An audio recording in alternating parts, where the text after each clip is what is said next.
I know exactly what you're thinking. Another damn video on what programming language to learn in 2026. You search this topic and you get hundreds of them, and every single one is just parroting the same bullshit. Python is king! Rust is the future! But today, I'm going to talk to you differently. I'm not going to waste your time with fluff. We're going to talk about one single thing. In this chaotic market of 2026, where the hell should you actually be parking your time? Because your time is worth more than anything. Investing in a language means hundreds of hours of your life. You don't throw that away on a trend that dies next year. Let's kick it off with Python, the AI overlord, but don't you dare think it's perfect. Python is literally the operating system of the entire AI ecosystem right now. PyTorch, LangChain, Hugging Face, all those fancy agent frameworks and every top-level AI toolchain speaks Python natively. Python dominates AI, but that doesn't mean it's good at everything. You try writing a high concurrency backend service in pure Python, then you're asking for pain. Python's superpower is low barrier to entry plus high readability. It lets data scientists and AI researchers translate their crazy ideas into code in minutes. But its performance ceiling is a real, tangible limit. In latency-sensitive inference tasks, Python has to lean on C++ and Rust libraries just to wipe its own ass and perform. So if you're going into AI, data science,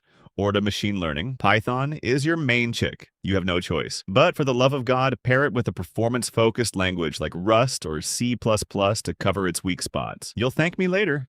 TypeScript. In August 2025, TypeScript officially surpassed both Python and JavaScript to become the most widely used language on GitHub. In just 1 year, it gained over 1 million new contributors. That's the fastest growth of any language. Why? Because TypeScript saves your sorry ass. When you're building a large-scale application, JavaScript's dynamic typing is a ticking time bomb. You refactor one variable, everything explodes, and you have no clue where the hell the bug came from. TypeScript's static types catch those stupid errors at compile time before they ruin your Friday night deployment. And here's the kicker. AI coding tools like Cursor and Copilot are generating code at lightning speed right now. But AI-generated code is often garbage. TypeScript is the savior here, stopping that AI-generated slop from breaking your whole architecture. Front end, back end, or full stack. If you touch the web, TypeScript is the default. Sure, you need to know JavaScript since it's the superset, but please, I am begging you, stop starting new projects in plain JS. Rust. Now, this one gets me genuinely excited. Did you know Rust has been voted the most admired language in the Stack Overflow Developer Survey for 9 consecutive years? For the longest time,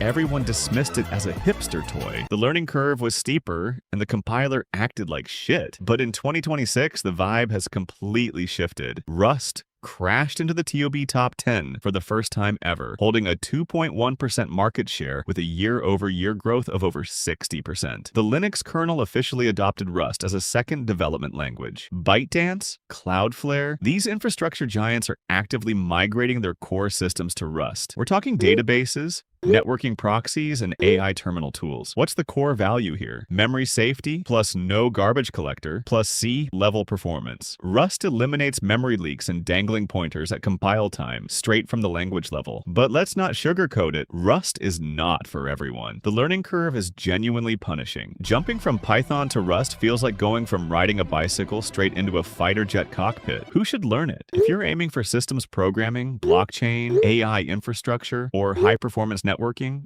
Rust is your future. Go!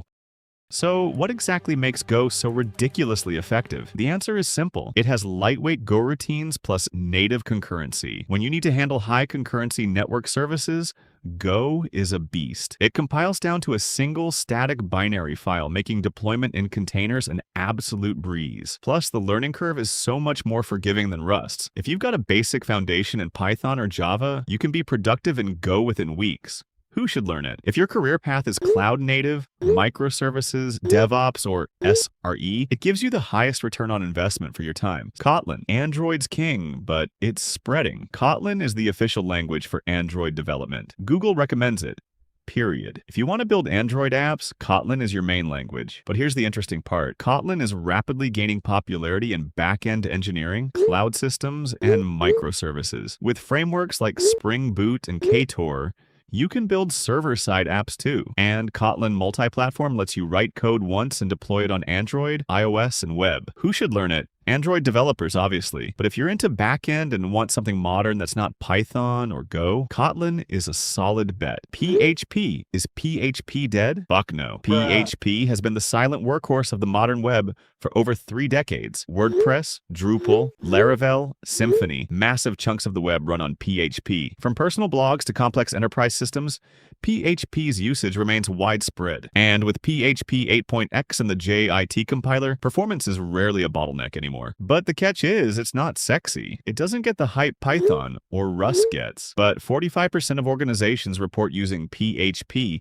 and only 3% plan to retire it. Who should learn it? If you're doing web development, especially WordPress, CMS work, or maintaining existing PHP codebases, you need it. But for new greenfield projects, there are better options. The bottom line is, these languages aren't useless, but you must choose based on your specific track.